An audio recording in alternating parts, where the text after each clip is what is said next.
नमस्कार, मैं हूं आपके साथ मोनिका गुप्ता और आप देख रहे हैं हर खबर। बुलेटिन की शुरुआत करेंगे खास खबरों के साथ। हनुमान चालीसा के पाठ को लेकर देश में सियासत शुरू हो गई है।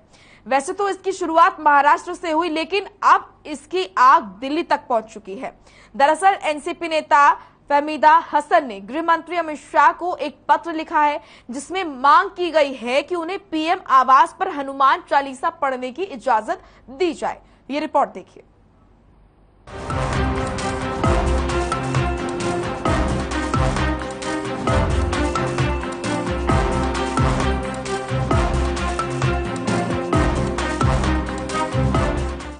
इन दिनों हनुमान चालीसा पर देश की राजनीति गरमाई हुई है। मातोश्री के बाहर हनुमान चालीसा को लेकर हुआ बवाल अभी पूरी तरह से शांत भी नहीं हुआ था कि अब एनसीपी नेता फहमीदा हसन के एक ऐलान ने दिल्ली की सियासत में भी गर्मी ला दी है। दरअसल फहमीदा हसन ने इच्छा जताई है कि वो प्रधानमंत्री आवास के बाहर पूजा करना चाहती है और उन्हें इसकी इजाजत दी जाए। फहमीदा हसन ने इसके लिए बकायदा गृह मंत्री अमित शाह को एक पत्र लिखा है। फहमीदा हसन ने अपने इस पत्र में लिखा है कि वो दिल्ली के लोक कल्याण मार्ग स्थित पीएम मोदी के आधिकारिक आवास के बाहर नमाज, हनुमान चालीसा, दुर्गा चालीसा और बहुत कुछ पढ़ना चाहती है। फहमीदा ने कहा कि वो हनुमान चालीसा का पाठ करती हैं और अपने घर पर दुर्गा पूजा भी करती हैं। देखिए, बजरंगबली का नाम ऐसा है, पहली बात तो इस पे कोई विवाद ही नहीं होना चाहिए। श्री हनुमान जी हमारे आज भी जीवित भगवान है और मैं तो कहता हूँ हर हिंदुस्तानी को हनुमान चालीसा कंठस्थ होनी चाहिए। जय हनुमान ज्ञान गुण सागर, जय कपीस तिहुँ लोक उजागर, रामदूत अतुलित बलरामा, अंजनी पुत्र पवन सुत नामा, महावीर विक्रम बजरंगी। इस तरीके से हर हिंदुस्तानी को हनुमान चालीसा तो याद करनी चाहिए।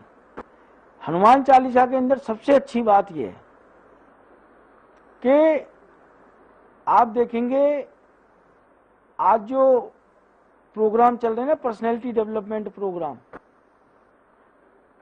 वो सब हमारी हनुमान चालीसा से परिचित है और जिंदगी का एक एक पहलू बताया गया है। हनुमान जी से बड़ा कोई सेवक नहीं हुआ, ताकतवर नहीं हुआ। काटे रोग हरे सब पीरा, जपत निरंतर हनुमत वीरा, शंकर सुवन केसी नंदन। तकरीबन पूरी याद है हमको, तो मैं समझता हूँ हनुमान चालीसा पे कोई विवाद होना ही नहीं चाहिए। अब पता नहीं कौन है जो किस मानसिकता के लोग हैं जो हनुमान चालीसा पढ़ने पढ़ाने के ऊपर FIR दर्ज कर रहे हैं। भैया मैं तो एक बात जानता हूँ, कोई ज्यादा दिक्कत हो रही हो मुझे ले चलो। मैंने तो पीछे विधानसभा में परमिशन भी मांगी थी कि हमें राम कथा करने की अनुमति दो। हाँ ठीक है, एक चीज जरूर समझ में आती है कि हर चीज का एक समय है, कानून है, कायदा है। जो देश के संविधान ने नियम कानून बनाए हैं उनकी हमें जरूर पालना करनी चाहिए। पर अगर जो प्रभु का नाम लेने पे किसी पे FIR दर्ज हो रही है, हनुमान चालीसा पढ़ने पे FIR दर्ज हो रही है, तो मैं इसको गलत समझता हूँ, मैं अच्छा नहीं समझता। आपको बता दें कि अभी हाल ही में महाराष्ट्र के मुख्यमंत्री उद्धव ठाकरे के आवास मातोश्री के बाहर हनुमान चालीसा का पाठ पढ़ने का ऐलान के बाद सांसद नवनीत राणा और उनके पति रवि राणा की मुश्किलें बढ़ गई थी। पहले शिव सैनिकों ने उनके घर के बाहर जमकर हंगामा किया और फिर दोनों के खिलाफ पुलिस ने मुकदमा भी दर्ज किया था। फिलहाल दोनों पति पत्नी जेल में बंद हैं। अब फहमीदा हसन की इस मांग को सांसद नवनीत राणा और उनके पति रवि राणा की मांग से भी जोड़कर देखा जा रहा है। कहा जा रहा है कि ये क्रिया की प्रक्रिया है। अब देखना ये होगा कि गृह मंत्रालय की ओर से फहमीदा हसन के पत्र का क्या जवाब दिया जाता है, क्योंकि फहमीदा हसन की ये मांग सियासी लग रही है। ब्यूरो रिपोर्ट, हर खबर।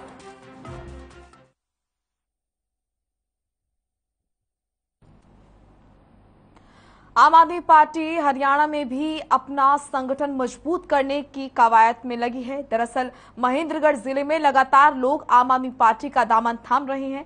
इसी कड़ी में नागर चौधरी विधानसभा क्षेत्र के गांव खातौनी में आपको बता दें, आम आदमी पार्टी के विधायक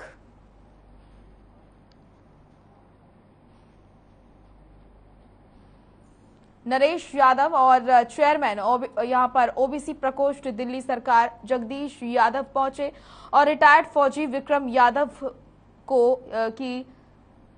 इनको आम आदमी पार्टी की सदस्यता ग्रहण की। वहीं महरौली से दूसरी बार विधायक बने नरेश यादव ने कहा कि देश में आम आदमी पार्टी ने ईमानदार राजनीति की शुरुआत की है और अब पार्टी का कुनबा बढ़ रहा है। जिस तरह से लोग आम आदमी पार्टी में अपना विश्वास जता रहे हैं, इस हिसाब से हरियाणा में सरकार बनना तय है। वहीं एसवाईएल के मुद्दे पर विधायक नरेश यादव ने कहा कि ये कोर्ट का मामला है और अगर हरियाणा में आम आदमी पार्टी की सरकार बनती है तो इस मामले को बैठकर जल्दी सुलझा लिया जाएगा। यादव जी, अन्य सम्मानित मंच, मेरे बुजुर्गों, माताएं, महिलाएं आई हुई हैं, माताएं, बहनों, जवान साथी, मेरे सारे पुराने दोस्त खातौली अहीर में आए हुए हैं और यहाँ पर एक शानदार बहुत ही बड़ा कार्यक्रम यहाँ पर हुआ है और यहाँ पर काफ़ी साथियों ने बहुत संख्या में आम आदमी पार्टी ज्वाइन की है।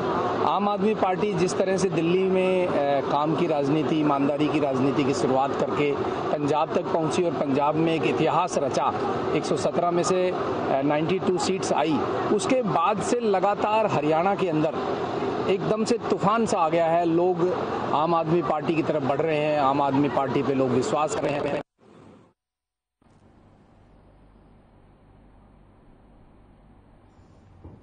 गुरुग्राम के फारूकनगर में बिजली कर्मचारी से मारपीट का वीडियो वायरल होने का मामला सामने आया है। घटना बीती 22 अप्रैल को फारूकनगर इलाके की है, जहां एक बिजली कर्मी को बिजली बिल डिफॉल्टर को ट्यूबवेल का कनेक्शन भारी पड़ गया। दरअसल पटौदी बिजली बोर्ड ऑफिस में तैनात लाइनमैन कुलदीप जांगड़ा को कनेक्शन काटे जाने के आदेश जारी हुए थे। लाइनमैन ने सरकारी आदेशों का पालन करते हुए कनेक्शन काटा, लेकिन उसके बाद यहां पर खंडेवला के रहने वाले बलराम बिजली दफ्तर में पहुंचे और लाइनमैन के साथ मारपीट शुरू कर दी। घटना के बाद बिजली कर्मचारी संघ बलराम की गिरफ्तारी को लेकर धरने पर बैठ गए। हालांकि बिजली विभाग की ओर से आरोपी बलराम के खिलाफ थाने में शिकायत दर्ज करवाई है, लेकिन आरोपी की अभी तक कोई गिरफ्तारी नहीं हो पाई है।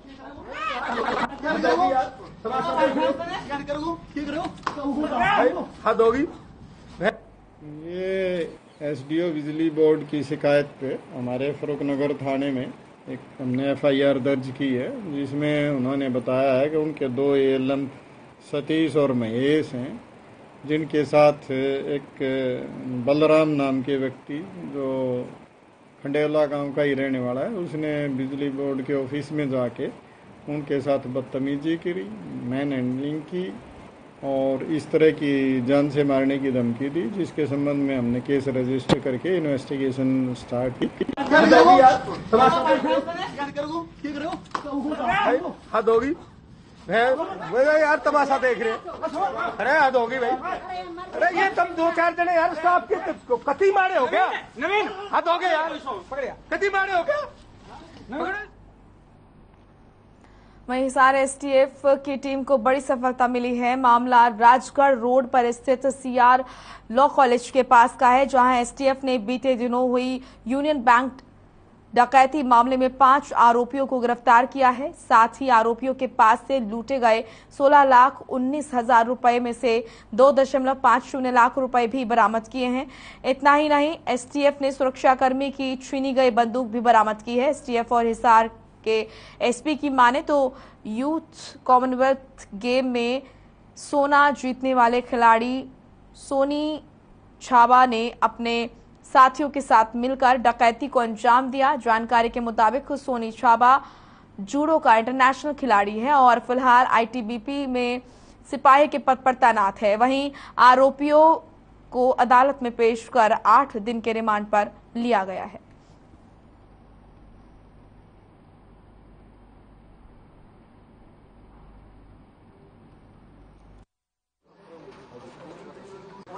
जैसा कि अभी बताया गया तो एसटीएफ ने लीड लेके इसमें काफ़ी अच्छा कार्य किया। साथ ही साथ हिसार पुलिस ने भी इसमें अपना सपोर्ट दिया। जो सर्च हो रही थी, हमारी टीम भी पहले इसमें सर्च कर रही थी और 1-2 आरोपियों में गिरफ्तार कराने में हिसार पुलिस की भी भूमिका रही है और ओवरऑल एसटीएफ ने ये पूरा ऑपरेशन लीड करके और इसमें ये जल्द से जल्द ये सफलता हम लोगों को प्राप्त करवाई है।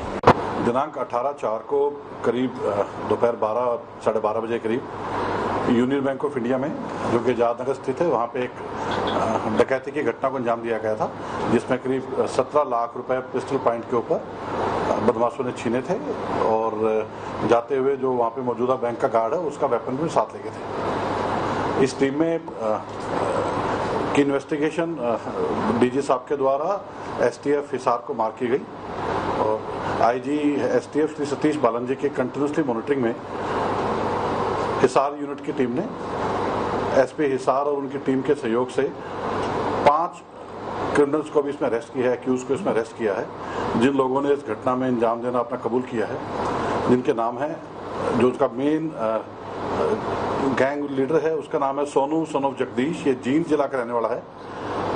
दूसरा एक्यूज है उसका नाम विकास सन ऑफ खुशीराम, ये गोहाना सोनीपत का रहने वाला है। तीसरे व्यक्ति का नाम नवीन सन ऑफ देवेंद्र, ये भी खरखोदा जिला सोनीपत का रहने वाला है। चौथा जो एक्यूज है उसका नाम प्रदीप सन ऑफ बलवान, ये भाटला गांव जिला हिसार का रहने वाला है और इन सबको सारी इंफॉर्मेशन प्रोवाइड कराने वाला, एरिया की रेकी करने वाला और सारे घटनाक्रम को रिमोटली मॉनिटर करने वाला लड़का ये सोनी सन ऑफ बलवंत है, ये नंगथड़ा गांव जिला हिसार का रहने वाला है। पुलिस ने इन सभी को अलग अलग लोकेशन से अरेस्ट किया है। करीब 3 दिन ये ऑपरेशन चला है। ऑपरेशन के बाद एसटीएफ हिसार की यूनिट में डीएसपी श्री ललित कुमार के नेतृत्व में अलग अलग जगह रेड की गई और इंस्पेक्टर विजेंद्र और उनकी टीम ने इन सभी व्यक्तियों को, अपराधियों को गिरफ्तार करने में सफलता प्राप्त की है। इंद्री में पिछले 2 दिनों में 2 स्नैचिंग की घटनाएं हुई थी। 2 स्नैचिंग के मामलों में पुलिस ने एक आरोपी को गिरफ्तार किया। पुलिस ने त्वरित कार्रवाई करते हुए घटनास्थल पर पहुंच सीसीटीवी फुटेज को खंगाला। फुटेज में एक युवक बाइक पर सवार होकर पर्स छीनकर फरार होता हुआ दिखाई दे रहा था। गिरफ्तार युवक के पास से पुलिस ने मोटरसाइकिल, छीने गए पैसे और मोबाइल बरामद कर लिया। अपराधी की यहां पर आपको बता दें कि अपराधों की कड़ी में पुलिस ने त्वरित कार्रवाई करते हुए युवक के खिलाफ विभिन्न धाराओं के तहत मामला दर्ज कर लिया और आगामी कार्रवाई शुरू कर दी है।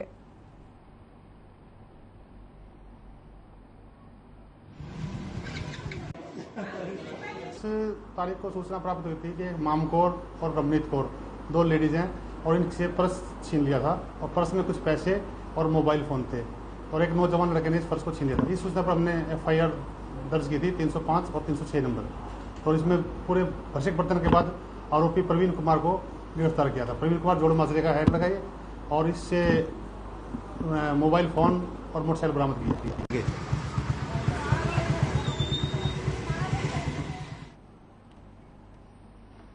धर्मनगरी कुरुक्षेत्र पुलिस नशा तस्करों के नेटवर्क नेस्तनाबूद करने में लगातार जुटी हुई है।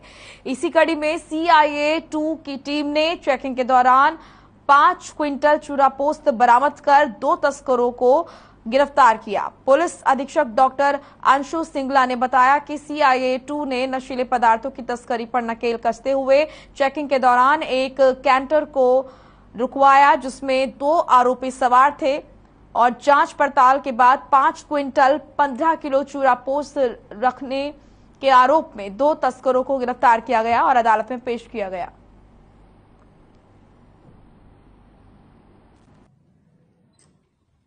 हुए 5 क्विंटल 15 किलो चूरापोस्त जो कि कमर्शियल क्वांटिटी है चूरापोस्त पकड़ा है। इसमें 2 लोग मेन पकड़े गए हैं, एक प्रेम सिंह पुत्र स्वरण सिंह और दूसरा चरणजीत सिंह पुत्र बलदेव सिंह, इनको पकड़ा है। और इसमें देखने वाली बात यह है कि हम रिमांड लेके इनके सोर्स तक कि कहाँ से ये चूरापोस्त लाते थे, कहाँ कहाँ बेचते थे, पूरी लिंक इस्टेब्लिश करेंगे और इनको बिल्कुल ये सलाखों के पीछे जाएंगे क्योंकि ये कमर्शियल क्वांटिटी है।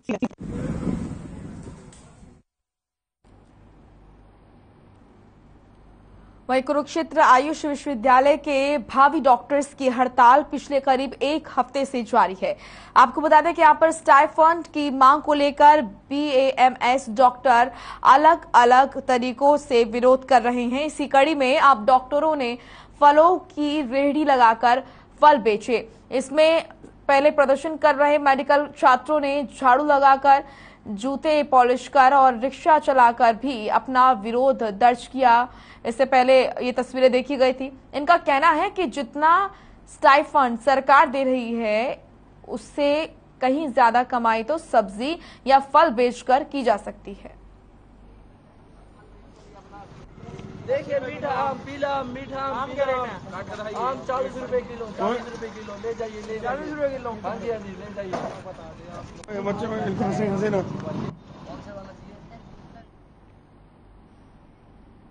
वहीं बाडड़ा बिजली घर पर भारतीय किसान यूनियन के नेतृत्व में किसानों और व्यापारियों ने धरना दिया और बिजली कट को लेकर अपना विरोध दर्ज कराया। भारतीय किसान यूनियन ने बिजली बोर्ड के एसडीओ के माध्यम से बिजली मंत्री रणजीत सिंह चौटाला के नाम ज्ञापन भी सौंपा है। भारतीय किसान यूनियन के नेताओं ने चेतावनी दी है कि अगले 24 घंटों में अगर बिजली कट में सुधार नहीं आया तो अनिश्चितकालीन धरने पर बैठ जाएंगे। तो वहीं एसडीओ ने किसानों और व्यापारियों को आश्वासन दिया कि उनकी परेशानियों से उच्च अधिकारियों को अवगत कराया जाएगा।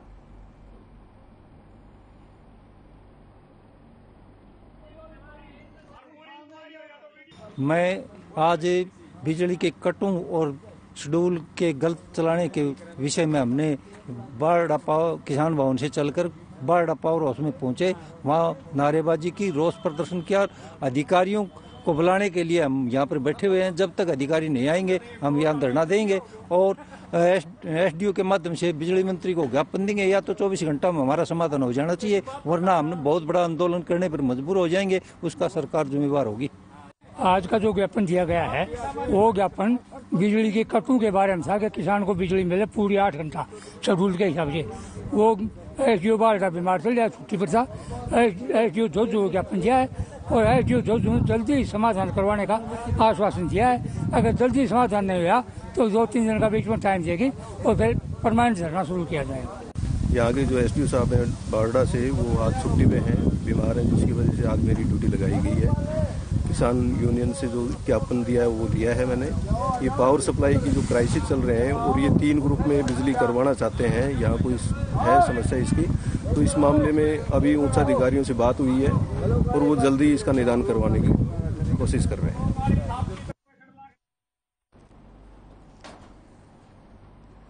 वहीं फतेहाबाद में पब्लिक हेल्थ डिपार्टमेंट फतेहाबाद में कच्चे कर्मचारियों का 20 अप्रैल से धरना चल रहा है, लेकिन अभी तक किसी भी प्रशासन ने या पब्लिक हेल्थ डिपार्टमेंट के किसी भी अधिकारी ने इनके बारे में कोई संज्ञान नहीं लिया है। वहीं कर्मचारियों का कहना है कि सरकार कच्चे कर्मचारियों को अपनी मर्जी से हटा देती है, जबकि हर खबर चैनल के संवाददाता रमेश ढाका ने XEN तरुण से बातचीत की तो उन्होंने कहा कि ऐसी कोई बात नहीं है। जिनकी शिकायत आती है, जो काम नहीं करते उनको हटाया जाता है। वहीं मामले में कच्चे कर्मचारियों ने एक्शन तरुण से मांग की है कि यहां पर इन समस्याओं का समाधान नहीं किया गया तो ये धरना ऐसे ही चलता रहेगा।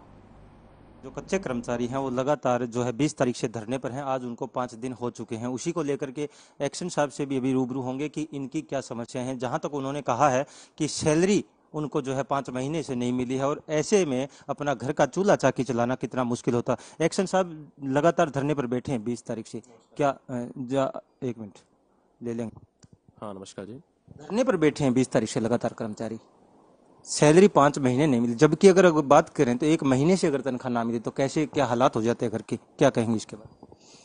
ऐसे है जो कच्चे कर्मचारी हमारे पास काम करते हैं, इनकी सैलरी का काफ़ी इश्यूज पेंडिंग थे पहले, लेकिन अभी 31 मार्च को हमने सैलरी इनकी टोटली सैलरी जितनी पेंडेंसी हमारे पास थी सारी मंगवा के हमने पेमेंट्स कर दी थी। किन्हीं कारणों से वो ट्रेजरी से क्लियर होने के बाद बैंक में नहीं जा पाई और अब दोबारा उसकी हमें एलओसी मंगवा के उनकी पेमेंट्स कर दी गई है। ठेकेदार के खाते में पैसे चले गए हैं। आज शाम तक सारी ट्रांजैक्शंस सभी कर्मचारियों के अकाउंट में हो जाएगी। तो आज 31 मार्च तक का हमारी सारी सैलरी आज शाम तक हम क्लियर कर देंगे, कोई इशू नहीं है। दूसरा इनका कहना है कि गरीब आदमी है जो 8-9 हज़ार में आपके जो अंडर काम कर रहे हैं, इनका कहना है कि जब मर्जी चाहे हमें हटा दिया जाता है, नए बंदे रख लिए जाते हैं। आखिर 10-15 साल से जो बंदे सेवाएं दे रहे हैं उनके साथ ऐसा क्यों? नहीं, ऐसी कोई मेरी नोटिस में नहीं है कि किसको हटाया जाता है। जो आदमी लगा हुआ है उसको किसी को नहीं हटाया जा रहा। वही आदमी हटाया जाता है जो काम नहीं करता। अगर कोई आदमी वाटर पे जाके उसको रख रखाव उसका नहीं करेगा या गांव से कोई समस्या हमारे पास आती है कि वो बंदा काम नहीं कर रहा या किसी के साथ उसका व्यवहार ठीक नहीं है, उसी आदमी को चेंज किया जाता है। वैसे कोई आदमी को चेंज नहीं किया जाता। तो जो धरने पर बैठे हैं उनके लिए जो एक्शन साहब ने भी बताया कि आज जो है शाम तक उनकी सैलरी उनके अकाउंट में चली जाएगी। तो जल्द ही धरने पर बैठे कर्मचारी अपना धरना जो है जल्दी समाप्त करके वापसी अपनी ड्यूटियों पर लौटेंगे। हर खबर से मैं रमेश ढाका।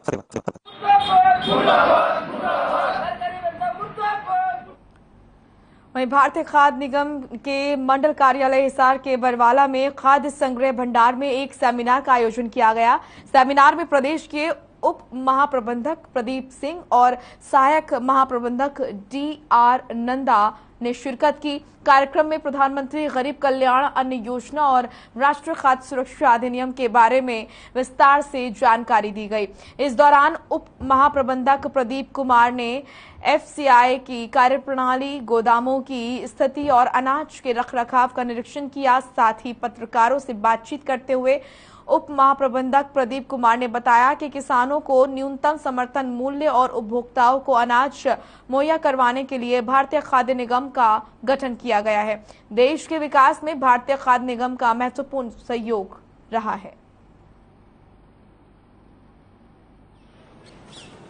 हेडक्वार्टर लेवल पे, मिनिस्ट्री लेवल, भारतीय खाद्य निगम का गठन किसानों को न्यूनतम समर्थन मूल्य देने के लिए और कंज्यूमर्स को उचित मूल्य पर खाद्यान्न उपलब्ध कराने के लिए किया गया। और पिछले कुछ सालों में हम लोगों ने भारतीय खाद्य निगम की कार्यप्रणाली को सुधार करने के लिए अनेक सुधार किए हैं, जैसे कि ऑनलाइन पेमेंट टू फार्मर और गोदामों के WDRA में रजिस्ट्रेशन करना, बिल ट्रैकिंग सिस्टम और ऑनलाइन प्रोक्योरमेंट। इन सभी चीज़ों की जानकारी देने के लिए और हमारा योगदान देश के किसानों और उपभोक्ताओं के लिए क्या है, ये बताने के लिए हमने ये कार्यक्रम आयोजित किया है।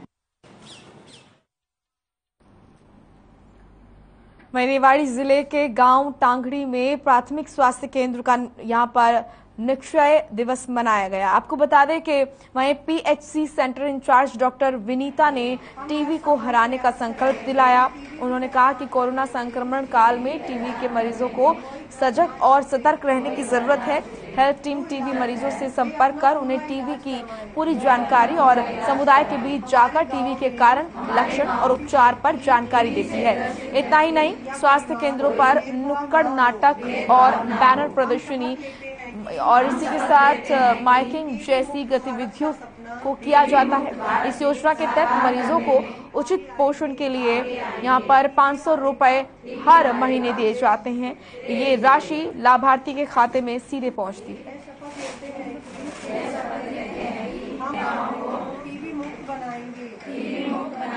सेलिब्रेशन जो गवर्नमेंट की तरफ से हर महीने 24 तारीख को मनाया जाता है, जिसमें हम हर PSC CHCs पे जाके टीबी का अवेयरनेस करते हैं। जैसे आज हमने आशास को सेंसिटाइज किया है कि आशास का इस काम में बहुत ज़्यादा महत्वपूर्ण काम करती हैं। जैसे ये लोग घर घर जाके टीबी के केसेस ढूंढ के लाती हैं, तो आज इनको हमने TPT की ट्रेनिंग भी ये दी है कि जिस तरीके से पहले हम 5 साल से छोटे बच्चों को जिस घर में इन्फेक्शन होता है उनको दवाई देते थे, लेकिन अब गवर्नमेंट ने ये रूल किया है कि जिस घर में 5 साल से छोटे बच्चे भी होंगे प्लस जो पॉजिटिव केस आएगा जिस घर में, उस घर में जितने भी बड़े मेंबर्स हैं उन सबका ही मोन्टॉक्स टेस्ट लगेगा।